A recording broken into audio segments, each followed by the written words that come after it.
Hey there, and welcome to the Recruiting Masters Podcast, episode 20, part 2, brought to you by the CFC Insider. I'm Katie Burt, content manager for CanadaFootballChat.com, alongside Clint Uttley, lead analyst and head of the CFC Scouting Bureau and former youth sports head coach.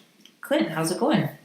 Pretty good. I'm just enjoying a week off after a real busy season and school year and an extremely successful TSN prospect game. It was successful, and we're still hearing positive reviews and feedback from that game that happened on June 1st and then was broadcast on TSN on June 2nd. That was the inaugural CFC prospect game for the classes of 2020, and there were some kids from 2021 that were in that game. So we are good to go for the next year. We are already starting to get our event schedule up and getting the dates solidified for us to go across Canada and find the next roster, group of 70 to 75 kids that are going to be able to join that first group that did that. What do you think about that, Clint? I don't know. I mean, I'm not counting, but there's been a fairly significant number of NCAA offers and a significant number of youth sports offers to the various prospects or the kids who actually played in the game. Big thanks to all the youth sports schools and to tracking football, which went above and beyond when it came to pushing out names in the days and the weeks after the event. So there's been a number of super positive things that have happened. And in the near future, I'm sure once we get our schedules nailed down, there's a big surprise coming down the pipe. You'll be sure to follow us on Facebook, Twitter @ChatFootball, Instagram CFC_football, and YouTube. Don't forget to subscribe to our button on the YouTube channel so that we can increase the features that come with increased subscriptions. And most importantly, don't forget to sign up for your exclusive CFC Insider membership today. Just hit the subscribe button for access to rankings, analysis, and daily football recruiting news across Canada.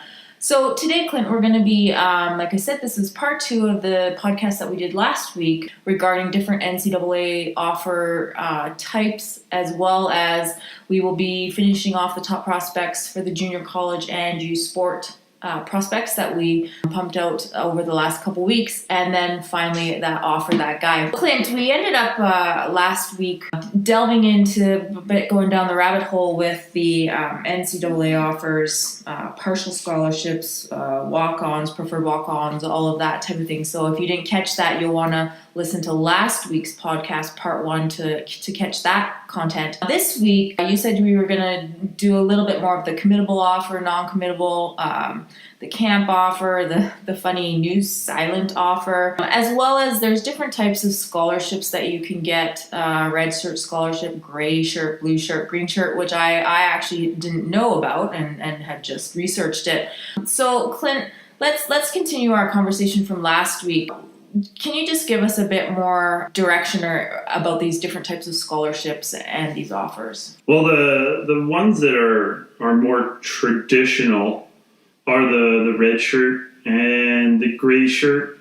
I mean, I think most of the athletes who end up going to a major FBS school for that matter, a Canadian going down to the NCAA, and in a lot of cases in youth sports, they're going to potentially be offered whatever they're offered, whatever that could include from a financial package. Some cases it could be the whole shot. Okay, some other cases it's a partial, some other cases it's a tuition waiver. Like in Canada, the tuition waiver is quite common with books and fees. However, these athletes go there, they commit, they're made an offer, the offer is respected, there's paperwork signed, they make their way through training camp. It becomes apparent that recruited athlete who's getting a scholarship may get redshirted, and redshirted means they actually are not on the active roster, and more so in Canada for year 1. So they're basically taking an extra year to prep themselves, get things right, digest the system, the scheme, whatever. So they're essentially redshirted, and they can only play so many snaps in so many games, or they lose that red shirt. So in Canada, say you have... And when you say lose that red shirt, you mean they lose that year of eligibility? So down in the States, you have basically 4 years to play. So say you get redshirted in your freshman year, now you have still 4 years to play, but you're in school for 5 years. So you would be known as a redshirt freshman. In the youth sports system, You have 6 years to play basically 5 years to play within a 7-year window. So you can then again get redshirted and potentially play 6 years in youth sports, which I'm not sure if you want to spend 6 years in university, but you would have that option. And also explain the CEGEP, because that's another. Is that the same as the youth sport? Well, in CEGEP, you're supposed to take 2 years. So in CEGEP, you're supposed to finish your Sec 5, so grade 11. Then you're supposed to go to CEGEP for 2 years and then move on to university. And when you move on to university, potentially transfer credits that would put you into somewhere in the middle of your first year of university or second if you actually follow the system the way it was initially laid out. However, almost all kids in CEGEP they'll go to school for 2.5 years and play 3 seasons and then move on. I've even heard of CEGEP players playing 4 seasons. So how does that affect their eligibility time clock? If they played the 3 seasons, it doesn't affect them. So they would go in as a 5 to play 5. If they play 4 seasons, then they go into university with 4 to play 4, or their birthday may dictate they're done earlier than that. So it really...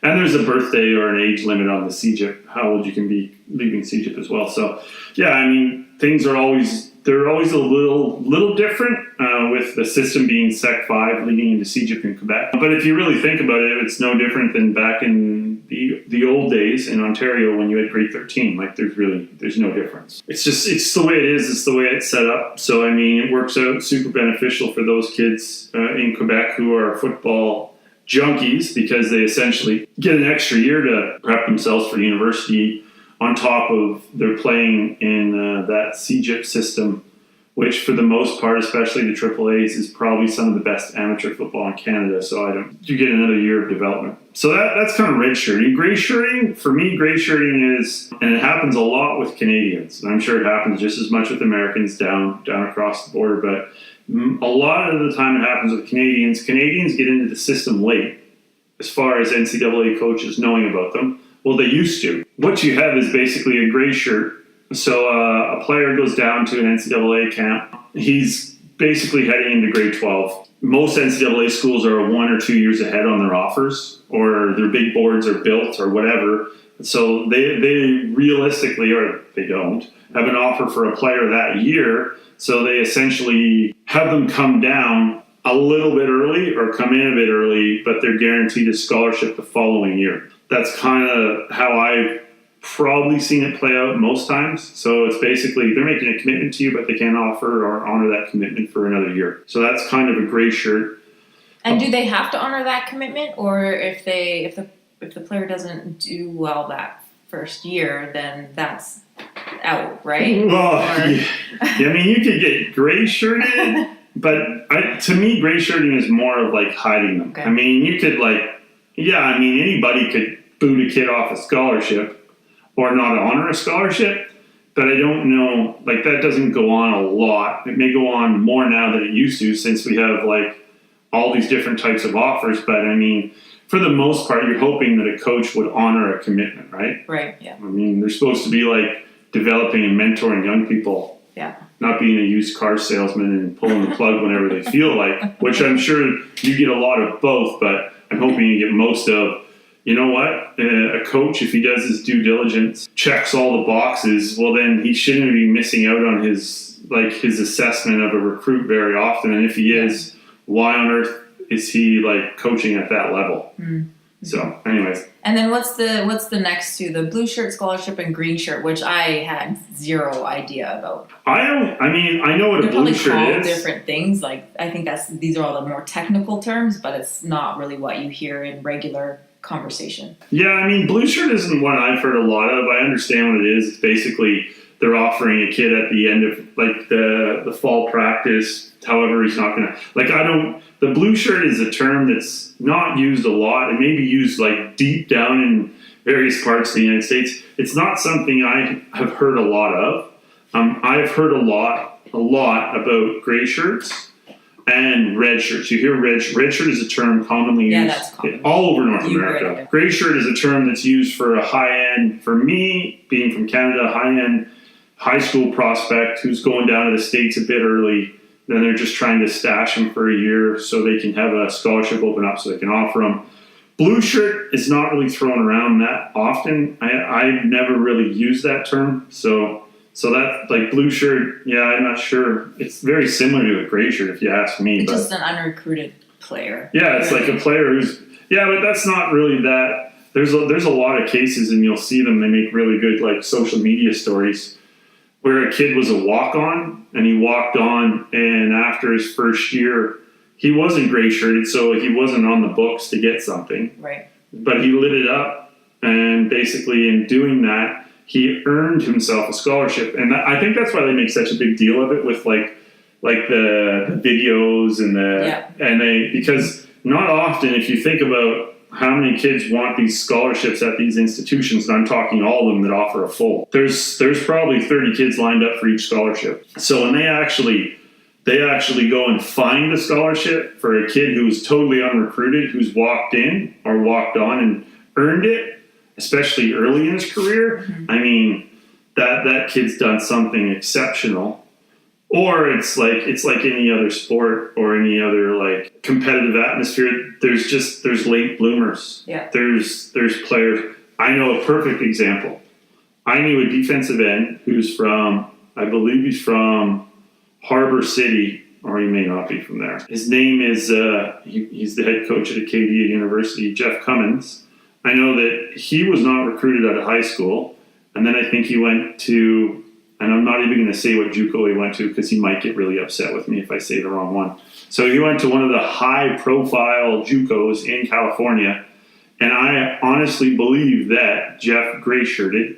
I may get an angry text here, but Jeff gray-shirted because he was like a skinny beanpole, and then he gray-shirted, and then he played his 2 years at JUCO, and he went from skinny beanpole who didn't got a lot of love coming out of high school to a junior college All-American in California, which, if you're a football fan, JUCO football in California is pretty legit. It's awesome. Yeah. So anyways, and then Jeff parlayed that into an offer from Oregon, where he went on to play 2 more years at Oregon, could have maybe even redshirted at Oregon, and then played 2 years in the 3-year window, and then went on to the NFL for a short while, and then on to the CFL for an extended period of time. So that kind of gives you a scenario of all those things. You know, he was didn't get recruited out of high school, so you potentially, then he's recruited to the JUCO, but they gray shirt him because they want to stash him for a year and bulk him up.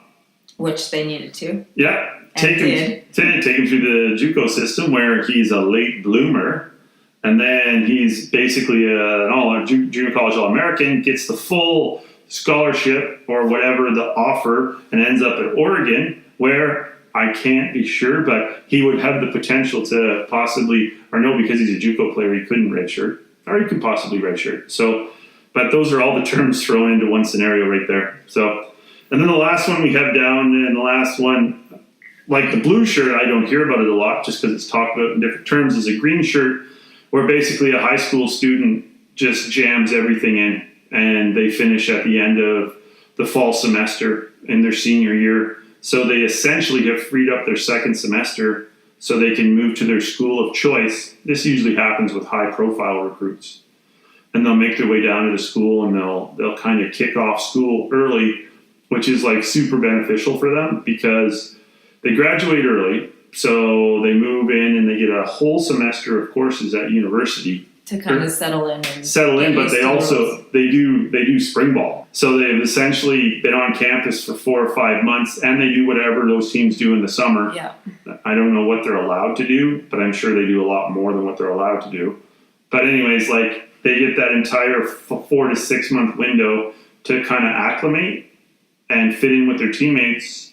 So when it comes time for them to start their freshman campaign, you know, they may be able to step in and start. And you actually see a lot of that in the quarterback world. Yeah, that would be called green shirting. From what how it's been explained to me, I just thought about it, like, I've always labeled that as just early entry. Well, that's interesting stuff. Like I said, it was the lingo and the language around all this stuff can get quite confusing, especially for a parent who is just either entering the recruiting process with their child, or maybe they're halfway in, or they're getting close, like kids entering into their senior season, and these terms are being floated around. I know we get a lot of emails and people on our social media that are asking us these types of questions. What the heck is this, or what do they have on the table? So I think it's really important that people really do their research and find out just exactly what the university or college is offering them. Oh, for sure. I've always said, even in youth sports, from an extensive career in youth sports, like, get everything in writing. If you're a parent and you're going through the process, there's going to be like uber stressful things going on. There's going to be offers from here, offers from there. There's going to be adults who are uber competitive, who are doing everything in their power to befriend themselves to your kid. They're going to make guarantees, and you need to ensure that those guarantees are backed, as opposed to just some competitive jargon to tip the scales in their favor. Not saying that they're like that or they're all like that. I'm just saying, whenever something comes up or whenever something is offered, it needs to be in writing. And if you can't get on campus to see it, okay, it's not in writing, I want an email. Well, because verbal offers they're not binding on the school themselves or the program, and verbal commitments are not binding on the school or the player. So either party can back out or not honor that commitment. Yeah, and for most people also have to understand that, like, for a head coach to actually offer a player, I believe the player has to be on campus in the NCAA. So most times, if it's not on campus, it's the player's getting an offer secondhand. So the coach talks to the high school coach and the offer comes through. But I mean, for us, just tracking offers, what we find, or we find probably the most easiest to do, is just do it on 247. We check there, and then we also follow up with the individual schools, and that'll clear a lot of that up for anybody who's interested in that stuff. So I mean, if you're just a fan, you're probably only going to get the 247, but just check it all, because like you said earlier, and we've talked about all the different scholarships and all the different types of offers, the world of offers just becomes more and more and more murky as we go through it and look into it. Back in the day, you used to always talk about over-offering, so you wouldn't leave yourself hanging or out to dry at the end of it. Mm-hmm. You look at, like, we talked about 247, they had on their thing that SMU, Southern Methodist University, offered 199 players for, like, 20 plus spots in 2019. Like, there's over recruiting and over offering, and then there's that. Like, that's insane. Like, and some of the other numbers that we have, like Baylor, the entire state of Texas, TCU was 188, Texas 120, Texas A&M 134. You know, it goes on and on. Well, I mean, there's two sides to that. It's like, sure, you got 22 prospects. Okay, so you got them. That's awesome. Okay, so let's say the top 48 just didn't even have an interest in your school, so they could care less. Right. Okay, so now there's the other 78 kids who are basically going to spend the rest of their lives bad-mouthing your program. Potentially. Well, I'm telling you right now, if you offer a kid and then it's like signing day comes around and say, hey, Rick, man, sorry. And Rick's already turned down like a couple FCS schools. Anyways, it's so murky. And and they say that kids with verbal offers are rejected all the time when they attempt to commit. But you just don't hear about that. No. Why? And it's the school's like, woohoo, we didn't get that guy, we got a better guy. And then the kid's like, well, that's so embarrassing, I'm not going to say anything to anybody. Right. I'm just going to have to go with my next best offer. Yeah. So whatever. And most of the time when we see these players that claim they have an offer from a school, I mean, really, there's a good chance that it's more of an expression of interest and not necessarily an offer. Would you agree? I would totally agree. It's what we've labeled it as a camp offer is all it is. So, hey, Jimmy, we're gonna offer you, Jimmy, but I need you to come to camp. Like, how vague is that? Right. Jimmy's like, I just got an offer, and they're inviting me to camp, and the coach is like, yep, sign them up. So, and it's an evaluation tool for them. And who doesn't want an in-person evaluation? Like, yeah, that's true. Do you want to do a job interview over the phone, or do you want to do it like in person? Mm-hmm. And we're not talking just a job interview for skills. We're talking about, I'm going to put you through an entire series of drills and possibly a competitive period and see exactly where you're at, because that's so important to football. So it's kind of a slippery slope. But I know, like, coaches are doing their best to build their roster with the most talent and character they can. Right. Kids are looking out for their own best interests. Yeah. So that's a two-sided slope there. That's not just one-sided. So it's a very competitive slippery, murky, fantastic, awesome slope for all those involved. Like I said, you can do your own research. We have a huge section of our recruiting tips that delve into some of these more specifically on CanadaFootballChat.com, so you can check those out. So if you want to hear more in this podcast, we're going to dive into 5 more prospects that we're going to get on your radar. So if you want to hear about those, you need to sign up for your CFC Insider membership today. Just click the subscribe button on CanadaFootballChat.com.